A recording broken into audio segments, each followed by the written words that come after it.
SADREF Africa. I am your host, Jennifer Washira.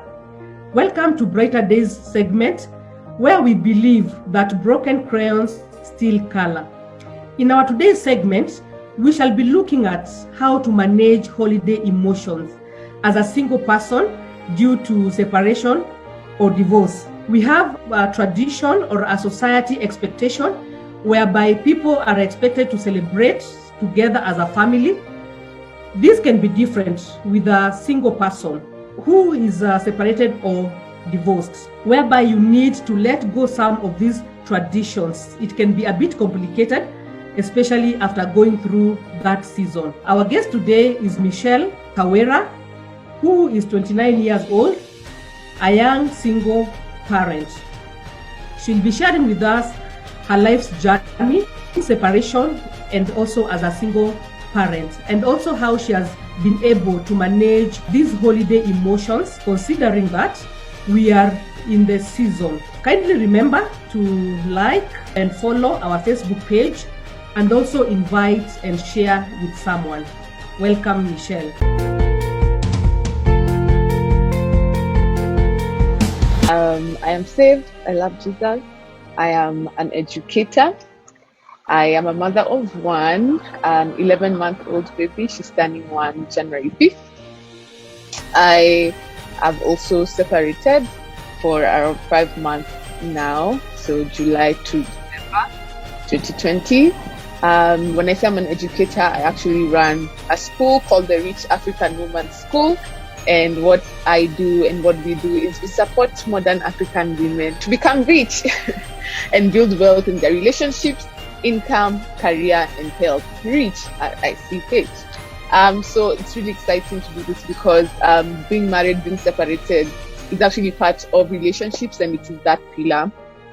And what is great about what I do is that I'm also experiencing becoming rich and going through the very things modern African women go through. And so it's really exciting to live the life that I teach, or to teach the life that I live. So in terms of my journey, my separation journey, my splitting journey, I was separated, or rather officially, sort of what is in the papers is July 5th is when I chose to move out of our home.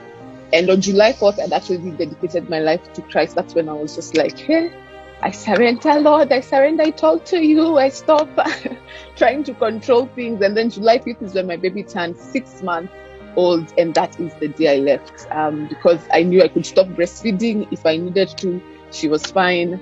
And basically she had transitioned into growing up.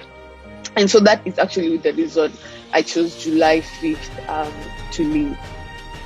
And as I've said, I had just rededicated my life to Christ. And I think for me, that's just the first thing I will say is genuinely, if you're going through this, I truly believe that the verse that he who dwells in the shelter of the Most High shall rest in the shadow of the Almighty. That's Psalms 91:1. And I kid you not, what has sort of carried me through these last 5 months is just remembering I am dwelling in the shelter. I am resting under the shadow. Yani nimejificha chini ya mwamba. And so what I did immediately is I went into prayer and just seeking God and telling God, Mimi, I am focusing on healing. And so what happened there, first I realized now I am an adult. I don't think in the last, I'm 29, and so I became an adult a while back. But I feel this experience is the one thing that really has made me level up in terms of my maturity as an adult human being, as an adult woman.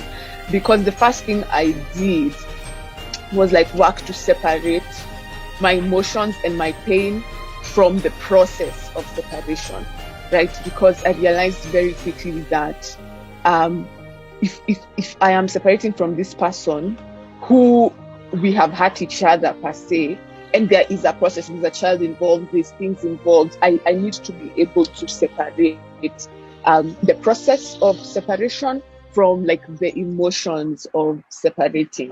And so what I did, me and my emotions were between me and my God. And then now the process of separating was between me and the human being we were working with. And so what that really helped is we were very quickly able to come together, get a separation agreement that was actually that we actually both agreed on as best as we could.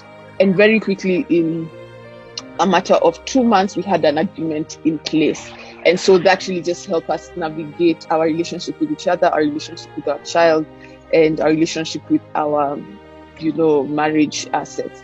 And so I found that to be really, really helpful. And by me choosing to take my emotions to God and to cry to Him and go through those things with Him, it allowed me to take the high road. Every single time I would feel, Yani, Nina, like I am being triggered. And whether he was actually trying to trigger me or I was triggering myself with my own emotions, I would, we just choose to go higher, to be the bigger person. As Michelle Obama said, when they go low, we go high, right? And what that I find has helped us even over time is then to just cultivate an atmosphere of peace, just fighting for peace, choosing to be a peacemaker. I can't say that has been particularly easy. There are definitely times, even the decisions I was making were triggered by pain. But then very quickly, I come back and I repent and God provides a way out, a way out of the mess I have put myself in. So for me, I would just, being able to separate, my emotions and deal with those with God, and then just going through this process of separation together. And so how it actually works, as I mentioned, my baby is 11 months.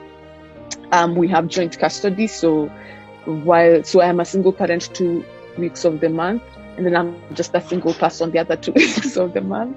And so which I find is really helpful, apart from the fact that I really miss my baby for those 2 weeks that we are not together.